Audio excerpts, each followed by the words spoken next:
محسوس کرتے ہیں اتنا حسین ہے یہ چہرہ. حضرات گرامی قدر سیدنا یوسف علیہ السلام کے حسن کو دیکھ کر عزیز مصر کی بیوی اور اس کی سہیلیوں نے کہا تھا اور آس پاس کی محلات میں رہنے والیوں نے کہا تھا یہ بشر نہیں بلکہ یہ تو آسمان سے اترا ہوا کوئی فرشتہ معلوم ہوتا ہے. حضرات گرامی قدر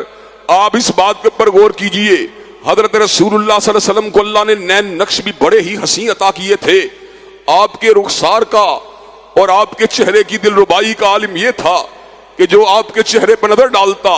وہ ایک مرتبہ محبوط اور حیرت زدہ ہو جاتا. اور آپ کے ہونٹوں کی رنائی کا عالم کیا تھا کہ کسی کہنے والے نے کہا کہ نازکی آپ کے لازکی ان کے لب کی کیا کہیے کہ پنکھڑی گلاب کی سی تھی. حضرات گرامی قدر آپ کے وجود اطہر سے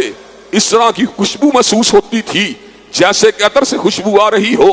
آپ کے ہاتھ اتنے نرم و ملائم تھے گویا کہ کسی نے ریشم کو چھو لیا ہو. حضرات گرامی قدر آپ کے وجود کو دیکھنے والا دیکھنے کے اوپر مجبور ہی ہوتا چلا جاتا تھا, لیکن دیکھنے کے باوجود بھی پورے سراپے کو اپنے اندر جذب کرنا ممکن نہ ہوا کرتا تھا. حضرات گرامی قدر پھر اس کو یہ اعزاز بھی حاصل ہوتا تھا جس کا ذکر حدیث طیبہ میں کیا گیا کہ جن کی اسناد کے اوپر بعض لوگوں نے کلام کیا کہ حضرت رسول اللہ کے چہرے کو دیکھنے والا اس کو جہنم کی آگ نہیں چھو سکتی, لیکن دیگر احادیث طیبہ سے ہم کو یہ معرفت حاصل ہوئی کہ دیگر احادیث طیبہ سے ملنے والے مفہوم سے اس حدیث کے متن کی توثیق ہوتی ہے کہ حضرات گرامی قدر خیر الناس کرنی ثم الذین یلونہم ثم الذین یلونہم, بہترین لوگ میرے زمانے کے لوگ ہیں اور پھر وہ لوگ بہترین ہیں جنہوں نے ان کی زیارت کی ہے اور پھر وہ لوگ بہترین ہیں جنہوں نے ان کے چہروں کی زیارت کی ہے. اور حضرات گرامی قدر اللہ نے قرآن مجید میں آپ کی صحبت کاملہ کا شرف پانے والوں کی عظمت اور مقام کا ذکر کیا, اور اسی وجہ سے کئی مرتبہ ہم ان لوگوں کے دفاع کرتے ہوئے یہ بات کہتے ہیں کہ صحابیت کا مقام عبادت اور ریاضت سے نہیں مل سکتا, صحابیت کا مقام تہجد گزاری سے نہیں مل سکتا, صحابیت کا مقام اشراق کی ادائیگی سے نہیں مل سکتا, صحابیت کا مقام ہزار تسبیحات کو کرنے سے نہیں مل سکتا. صحابیت کا مقام اس کو حاصل ہوا جس نے حالت ایمان میں آمینہ کے لال کے چہرے کی زیارت کی ہے, جس نے حالت ایمان میں عبداللہ کے لہتے جگر کے چہرے کی زیارت کی ہے. حضرات گرامی قدر ان کا مقام اور صحابہ کرام رضوان اللہ علیہ مجمعین کے مقام کا عالم یہ ہے کہ اگر ایک مٹھی جو اللہ کے راستے میں خرچ کرے, ایک مٹھی اللہ کے راستے میں صدقہ کرے اور بعد میں آنے والے احد پہاڑ کے برابر سونا بھی حج کرے, وہ ان کے مقام کو نہیں پہنچ سکتے. حضرات گرامی قدر حضرت رسول اللہ کے بارے میں عقیدہ رکھنا لازم ہے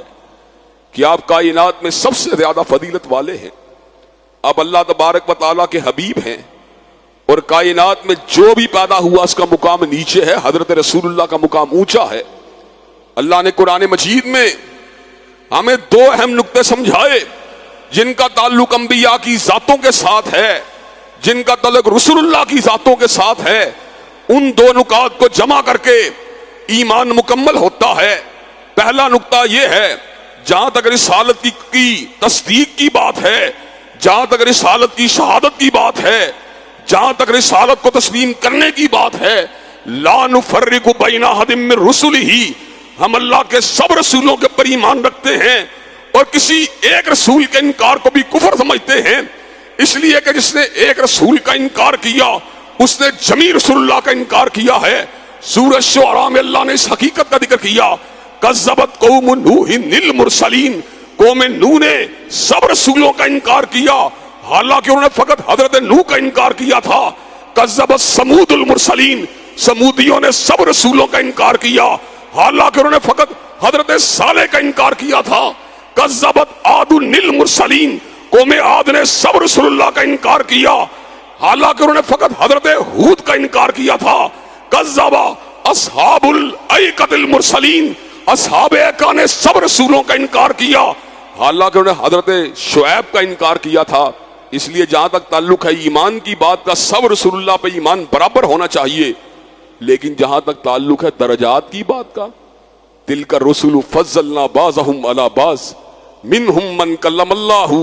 ورفع بعضهم درجات, کہ کئی رسولوں کو اللہ نے دوسرے رسول اللہ پہ فوقیت دی ہے. ان میں سے کئی رسول ایسے ہیں منہم من کلم اللہ ورفع بعضهم درجات, جنہوں نے بغیر وحی کے اللہ کے ساتھ براہ راست کلام کیا ورفع بعضهم درجات، اور بعض کے درجات کو اللہ نے بلند فرما دیا۔ لیکن حضرات گرامی قدر، جہاں تک تعلق ہے کلام کی بات کا اور جہاں تک تعلق ہے قربت کی بات کا، جو کلام کی کیفیت حضور کو حاصل ہوئی وہ حضرت موسیٰ کی کلیم اللہ ہونے کے باوجود اس کیفیت سے اس لیے بلند ہے کہ حضرت موسیٰ نے زمین پہ اللہ سے کلام کیا، حضرت رسول اللہ نے آسمانوں پہ اللہ سے کلام کیا۔ حضرات گرامی قدر، حضور علیہ السلام کا یہ مقام ہے کہ کائنات میں جو قربت آپ کو حاصل ہوئی اور وہ مقام بھی آیا، آپ نے شب معراج اللہ تبارک و تعالیٰ کو نہیں دیکھا،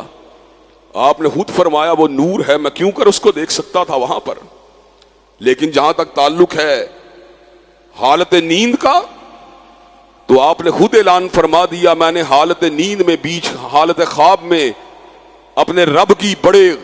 خوبصورت انداز میں بڑے خوبصورت چہرے کی اللہ تبارک و تعالیٰ کے زیارت کی ہے، اچھی کیفیت میں اللہ کی زیارت کی ہے۔ کہتے ہیں اللہ تبارک و تعالیٰ نے میری اتنی قربت کو اختیار کیا کہ اللہ نے اپنے دست قدرت کو اور اپنے دست اقدس کو حضرت رسول اللہ کے کاندھے مبارک کے اوپر رکھ دیا۔ حالت خواب میں اللہ نے اپنے دست اقدس کو حضرت رسول اللہ صلی اللہ علیہ وسلم کے کاندھے آپ کی کمر مبارک کے اوپر رکھ دیا۔ حضرت رسول اللہ فرماتے ہیں میں نے اللہ تبارک و تعالیٰ کے ہاتھ کی ٹھنڈک کو اپنے سینے میں اترتا ہوا محسوس کیا۔ حضرات گرامی قدر، یہ مقام اگر حاصل ہوا تو حضرت رسول اللہ کو حاصل ہوا۔ اس لیے یہ بات کا عقیدہ رکھنا اور اس بات کے پر یقین رکھنا کہ آپ کائنات کی سب سے افضل ہستی ہیں،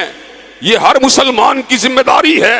احساس عظمت جو ہوتا ہے وہ محبت کا سبب ہوتا ہے، احساس عظمت جو ہوتا ہے وہ اتباع کا سبب ہوتا ہے۔ چنانچہ ہمیں آپ کی عظمت کا ہر قیمت پہ اعتراف کرنا چاہیے اور آپ کے مد مقابل کسی دوسرے کو آپ سے بڑھ کے عظیم نہیں سمجھنا چاہیے۔ اللہ تبارک و تعالی ہمیں حضرت رسول اللہ کی عظمت کو تسلیم کرنے کی توفیق دے۔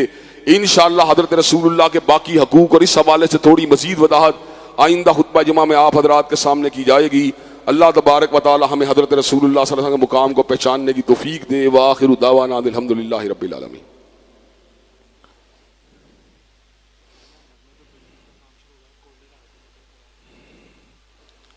الحمدللہ نحمده ونستعینه ونستغفره ونؤمن به ونتوکل علیہ ونعوذ باللہ من شرور انفسنا ومن سیئات اعمالنا، من یهده اللہ فلا مضل له ومن یضلل فلا ہادی له، واشهد ان لا الہ الا اللہ واشهد ان محمدا عبده ورسولہ۔ اما بعد فإن خیر الحدیث کتاب اللہ وخیر الہدی ہدی محمد صلی اللہ علیہ وسلم، وشر الامور محدثاتها وكل محدثة بدعة وكل بدعة ضلالة وكل ضلالة في النار۔ حضرات گرامی قدر، حضرت رسول اللہ صلی اللہ علیہ وسلم مرکز و محور کائنات ہیں، حضرت رسول اللہ امام کائنات ہیں، فخر موجودات ہیں، خاتم الانبیاء ہیں، سراج منیر ہیں، بدر منیر ہیں، اور آپ کی بشریت اور آپ کی نورانیت کے حوالے سے میں نے گزشتہ خطبہ جمعہ میں عقیدہ اہل سنت کو بیان کیا تھا کہ اہل سنت کے تمام عظیم ائمہ اور تمام مفسرین و محدثین حضرت رسول اللہ کو بشر سمجھتے ہیں۔ قالب کے اعتبار سے، وجود کے اعتبار سے آپ بشر ہیں، اور آپ کی بشریت سے آپ کا مطلب ہرگز یہ نہیں کہ باقی بشر آپ جیسے ہیں۔ صنف کے اعتبار سے آپ بشر ہیں، لیکن ان محمدن بشر ولیس کالبشر، کہ یقیناً آپ بشر ہیں لیکن عام انسانوں جیسے بشر نہیں، کہ انا یاقوت حجر ولیس کالحجری ولیس کالحجری، کہ بے شک یاقوت بھی ایک پتھر ہے لیکن عام پتھروں جیسا پتھر نہیں۔ ایک پتھر ہے جس کو دیوار پہ نصب کیا گیا، اور ایک پتھر ہے جس کو بیت اللہ کے وسط کے اندر حجر اسود کی حیثیت سے نصب کیا گیا۔ ولیس کالحجری، کہ حضرت رسول اللہ صلی اللہ علیہ وسلم جو ہیں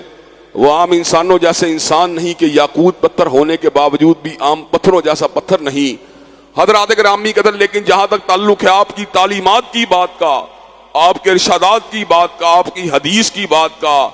آپ کی انسانیت کی گائیڈنس کی بات کا، تو حضرت رسول اللہ نور الہدا ہیں، حضرت رسول اللہ سراج منیر ہیں، حضرت رسول اللہ بدر منیر ہیں، حضرت رسول اللہ شمس الضحیٰ ہیں، حضرت رسول اللہ بدر الدجا ہے، حضرت رسول اللہ خیر الورا ہے، حضرت رسول اللہ امام کائنات ہیں، حضرت رسول اللہ فخر موجودات ہیں، حضرت رسول اللہ حبیب کبریا ہیں۔ حضرات گرامی قدر، آپ کی ہر بات حجت، آئین، قانون اور دلیل ہے۔ آپ کو اللہ نے جو مقام عطا کیا وہ کسی دوسرے کو حاصل نہیں ہوا۔ اللہ تعالیٰ نے آپ کو مقام